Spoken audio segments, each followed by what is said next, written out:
This was the time in which tourism was much more a standardized sector. We're going to implement this concept in the practice, and it started like an empirical project in the city of Barcelona.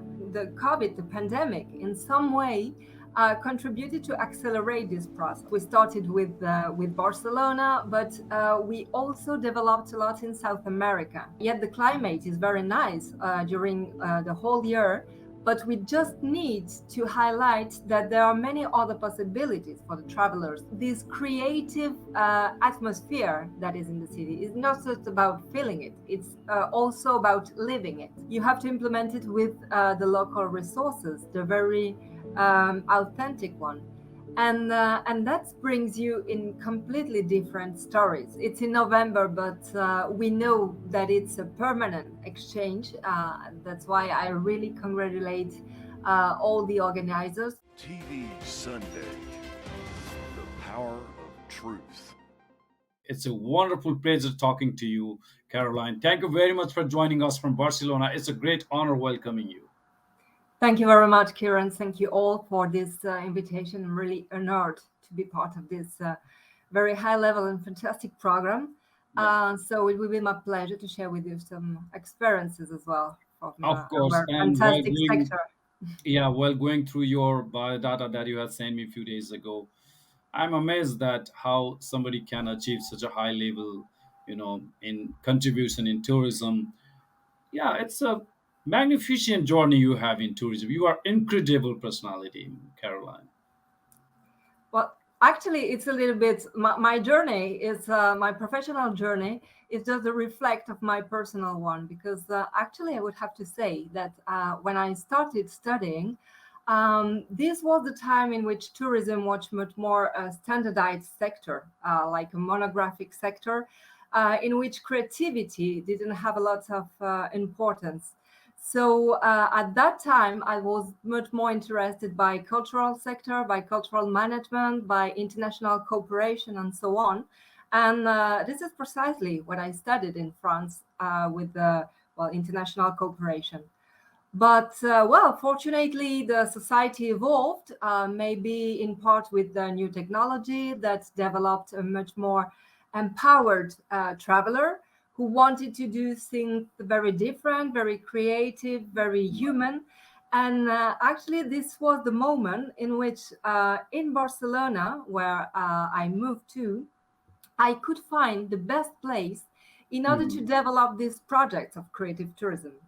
Oh, That started with the meeting with the Professor Greg Richards, who is the author of the concept of creative tourism. So really? we had the theory, the academic, the scholarship, and we say we have a very fertile field in a city in which participation, in which creativity is everywhere, Yeah. and where the tourist ask for more interactivity with the locals. Yeah. What was the key concept of creative tourism? As you said that someone was an author about it, so you guys cooperate together and establish one of the huge network who contribute tourism since many years. This creative tourism network is itself a unique idea, I would like to say. Tell me something that how this idea was planted.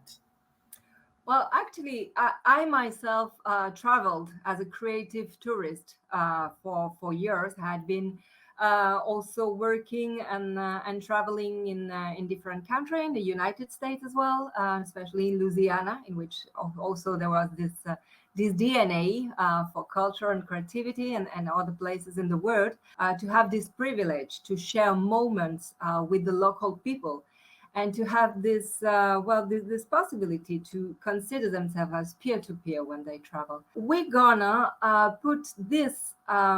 implement this concept in the practice, and it started like an empirical project in the city of Barcelona. And actually, it was very successful and very quickly. So we realized that this was not just because of the characteristics of Barcelona and its potential. It was much more because there was a new trend of traveler who was looking for this interactivity. So that was the moment in 2010 when we created the Creative Tourism Network, Right. which is now the international organization for creative tourism worldwide. Of course. So one more thing I would like to say: when you guys established in 2010, what are the major goal, vision, and mission? Can you share why you think that this is necessary, and what are the things you made it? The reason why was quite empirical because we had the demand. So everything started with the demand, Yeah, of course. with tourists who So I want to spontaneously. know here, Caroline. One more thing I want to know is, can you tell me in brief that what are the things you guys do with these organizations? What are the services you guys provide? Yeah, it depends. Well, in Barcelona, of course, we can provide the contents, which means that we act as an in between with the local creative people, the local craftsmen, the local artists, the association, the festival, and so on. And we help them to create, to shape experiences that can be marketed for this kind of tourist, but still authentic. They don't lose anything of their DNA and of their potential. So we help them to put them visible and to drive them through these channels. And then at the level of the creative tourism network, so at the international level, we work with destinations of all kinds. We can be that can be villages from the province with 1,000 inhabitants to cities like Medellin, who are like billions of inhabitants, or islands, or lots of destinations from the Mediterranean that try to differentiate themselves in order precisely to shape a program with a bottom-up model. It's that we are empowering the local communities in order to help them to convert their intangible heritage and their know-how into experiences that will really make the difference between the destinations. So that's really this, all this process until, of course, the promotion of the destinations. If somebody visit your website, they can find that there are two types of promotion or creative. Like one is promote your destination, the another one is promote your business or personality as well. So those are wonderful. And something like, can we say this is, you guys do the content creation? Well, we are this, and we are also, well, first of all, I think that in any kind of destination we work with, Mhm. our first challenge Yeah, is to convince the locals of the potential they have. Because in most of the cases, they are still in the idea that if you don't have the Eiffel Tower on your place, you're not a destination. But that's yes, not now true. we have yeah, now we have travelers who are much more interested in baking bread in Yeah, Morocco than maybe taking a selfie in front of the Eiffel Tower. true. So that's our first challenge. The Yeah, second one is really to work together with a yeah, very wide array of stakeholders, tourist industry, who don't speak the same language because yeah, they are in very completely different universe and time and business. So we love this, actually. We yeah, love this because yeah. this is where creativity is really arising when there are these contrasts. You guys are in the industry since Yeah, 13 years, if we talk about 2010 to 23. So it's a long time. And during that time, what are the achievements of yeah. these organizations? How you would like to explain that? Well, I think our achievements have been to find that most of the destinations have reorientated their strategies towards this kind of tourism, which was not easy. I think that the most difficult maybe was this paradigm shift. So we were very passionate, resilient, and I have to say that the COVID, the pandemic, in some way contributed to accelerate this process because there was a period in which creative tourism could go on because it was catered for small groups and people could rediscover the culture of their own territory, of their own region through like a staycation.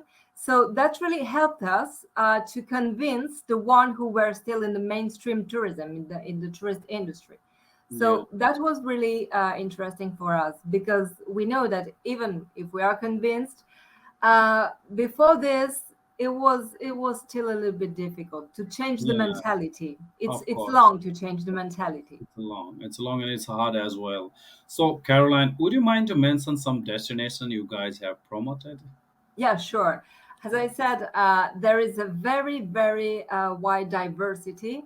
So, of course, we started with Barcelona, but we also developed a lot in South America because creative economy is there a motto for the development in and it is also fostered at the institutional level, which means that, like, for instance, in Colombia, there is the Ministry of Creative Economy and so on. So we work with, for instance, cities like Medellin, as I said, or Quito in Ecuador, Recife in Brazil, also in Quebec, in which they have also very nice and interesting intangible heritage that really deserve to be discovered with this human aspect.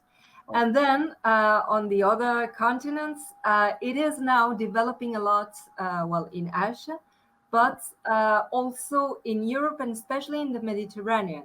And that's very interesting because it is all the Mediterranean has been really imposed during years or decades with a yeah, model that was quite the same in all the places, all the destinations. So each destination was just waiting for some trouble, some well, trouble in the economy or so on, in order to compete on rates or on incidents. yeah. But thanks to this model, thanks to Mhm. the creative tourism model, they can now differentiate themselves with the culture, which is Yeah. means that it's not just about sun and beaches, but also about the Culture, heritage. heritage, and history as well in that region, right? Exactly. Architect as well. Something like in Italy, in Spain, Barcelona. There And are some rich gastronomy and culture. food Yeah. and Of course. So, Caroline, it's a very interesting to know that you guys have been working all around the world, like South America, Mediterranean, might be in Africa, of course, in Europe, United States as well. It's incredible that you guys have taken a great lift during this time. Tell me something about why people need to visit Mediterranean, because we have discussed a lot about Mediterranean, and there is a yeah. Mediterranean Tourism Forum who are going to organize MTF Forum as well. I mean, Mediterranean Tourism Foundation, and you are also focusing that location nowadays, and I believe that that is one of the part of the world which has probably the largest number of tourists in this planet. Tell me something about what is the speciality of Mediterranean. Yeah, exactly.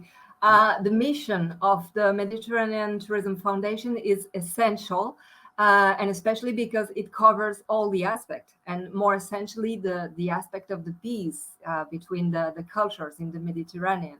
So then we are just a piece of the puzzle in order to bring some tools for them through the tourism, in order to, as I said, to differentiate and a little bit to highlight the specific DNA and the specificity of each region of the Mediterranean, and to convert them in new purpose for the tourists, and especially to travel in the low season, because we know that all this model, all that was not sustainable for now until now in the tourism in the Mediterranean, it was like this over tourism, concentrated on a couple of months in the summertime, but yet the climate is very nice during the whole year. But we just need to highlight that there are many other possibilities for the travelers to visit and to stay in these countries and in this Mediterranean destination all the year. Yeah, For instance, at this moment, we are working on a project to develop a culinary route in Tunisia, right. which has a very high potential, but that Yeah, had been completely hidden during decades by precisely the sun tourism. So that's why we are trying to recover mhm. all this intangible heritage. Of course. And if we talk specific to Barcelona, which is one of the most beautiful city in this planet, which has a beaches, which has mountain and architect and very beautiful walking street like Rambala, I miss that. And of course, Have to come back. yeah, that's so beautiful. And tell me something about you guys are specific in Barcelona, and yeah, location is there. What is the character of tourism in Barcelona? Well, Barcelona is a very great laboratory because, first of all, as we know, it was not a touristic destination at the beginning. Until the Olympic game, it was like a closed city, a gray city. So the local people had to adapt themselves to tourism, and especially on the last years, in which we are talking much more about over tourism in this case. So it is like a laboratory in order to try things, to try activities that try to find a balance in order to combine the quality of life of the residents and, of course, the possibility not to renounce about tourism, which is a very important income for the economy and for all the region. So, of course, there will be still the thousands of tourists visiting all the heritage of Gaudi and all the places. But what we realized is that there was a lot of people as well who wanted, first of all, to repeat the stay to the city. And of course, they would not repeat the same visits, but also who wanted to be a protagonist, to be part of this creative atmosphere that is in the city. It's not just about feeling it, it's also about living it. So that's the way we could involve directly a lot of people who were not tourist professional, but who could participate in some way. So that's our job to really trying to create this ecosystem in the city with all this alternative tourism. So you guys have contributed a lot to promote the tourism in Barcelona. How did you promote Barcelona as a major touristic destination in Europe? What was the model you applied there?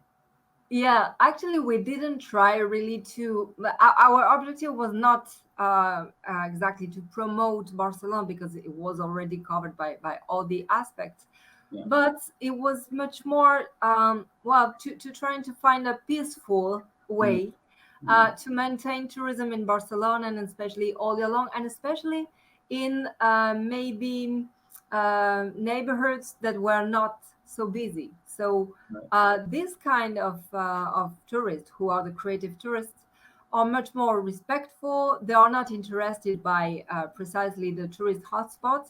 So it was easy for us to propose them stays in the periphery or in all more residential neighborhood, Yeah, and to have really very quality human relationship. of And course. in this way, we were helped by the participative and the Mediterranean hospitality. Now, Caroline, I would like to go a little bit about your personal career. Like, when and how did you started this tourism career? Like, what was the background story that you chose this specific career path? Can you share something? Well, actually, I would say that I did not really conscientiously choose it. It was something inside myself. As I said, I was a traveler, a creative traveler before knowing the concept, and especially in the United States, in many places where I used to work, because I really considered the travels not as a leisure, not as an entertainment, but really a way to understand the local cultures. So I had to change then to, well, settle in Barcelona, in which there was already this participative kind of project, which means that the Catalan people, the Barcelonians, are very participative themselves. So lots of cultural events were something that really seems, that really looked like creative tourism. And from this, and from the meeting of the professor with the professor Greg Richards in 2002, something like this, the idea was quite obvious to put this together and to create, to put in practice a platform in order to develop this kind of tourism. So even this tourism was something completely new, and we had to structure it to, of course, observe how it evolved in order to give the destinations around the world the tools in order to convert it into a sustainable way of development for the territories. Yeah, you have been involving multiple organizations in not only in Europe or Spain, but outside that as well, somewhere different part of the world, I would like to say. Tell me something that your involvement in tourism, and what do you think that you have been contributing nowadays? Well, there are many. What is very interesting in this kind of project is that you can adapt a methodology, of course, in order to be efficient when implementing the project. But each project is completely different because precisely you have to implement it with the local resources, the very authentic one, and that brings you in completely different stories, and you have to be involved. So it can be from creating a route in order to promote the image of the author Gabriela Mistral in Chile, in which they say, okay, we would like people around the world to know much more about her life and to promote the territory through this person, but to do it with manual activities, not everything digital. And then you can pass to another project that I said to develop the culinary route in Tunisia, or maybe well to recreate carnivals as experiences for the tourists in different places. So it is very interesting because you can see the similarity of the celebrations of carnival in different parts of the world, and you have to find a way to keep the authenticity, but to make them marketable for the tourists all along and in all the places. So, well, there are endless cases like this, and every day we have new surprises and gifts, I would say, because Yeah, everything is like a gift. It's a very everything is like human work. So, attachment, human works. Yeah, yeah, of course. So you are quite happy in this profession. exactly. Yeah. Caroline, what do you think the best part of working in the tourism industry? Well, actually, in this part is precisely well, one of our challenges is trying to convince that, and especially in the moment in which only the negative externalities of tourism were focused on, Hmm.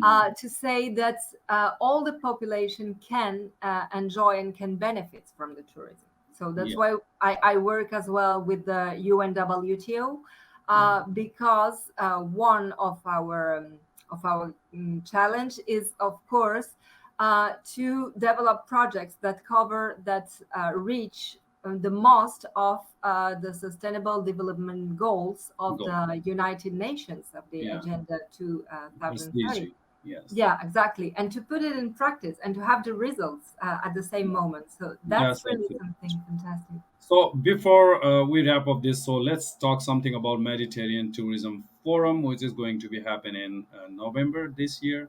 Yeah. What do you want to say about it? Well, actually, this is a wonderful opportunity, and as we say, it's in November, but we know that it's a permanent exchange. That's why I really congratulate all the organizers for not just being an event, but a very long-term work they are doing and very deep work. And I feel very honored to be part of well this group, for the also, well, first of all, the values they are well driving through this project, and which are really visible through the human relationship we all have between us. And especially the forum is like the visible parts of all this work, which is a very deep work, in order to also, well, can achieve, well, provide some very real achievements in all the sectors and use tourism not only as an economical sector, but also, as we said, as a lever in order to benefit in all the sectors, and especially in peace and in human development. So that's a fantastic project and initiative. Absolutely. And Do you have any final message to anyone who wants to start a tourism career or business? What is your guide or advice to them? Well, I would say that be careful because tourism is very addictive. But I guess that anyway, when you start working in tourism, it's because you have it as a passion. So it is not a business in itself, and you will see that you are living with and for tourism all the time, and that's really fantastic. That's fantastic, Caroline. I'm very honored for your time and opinion. It's a beautiful show, and whatever you have, shared with us might be quite fruitful for all the people who want to join tourism industry and as well as to promote their destination. This is a great honor talking to you. Thank you very much for your time. I thank you very much, Kiran, and all the team. Thank you very much. TV Sunday, the power of truth.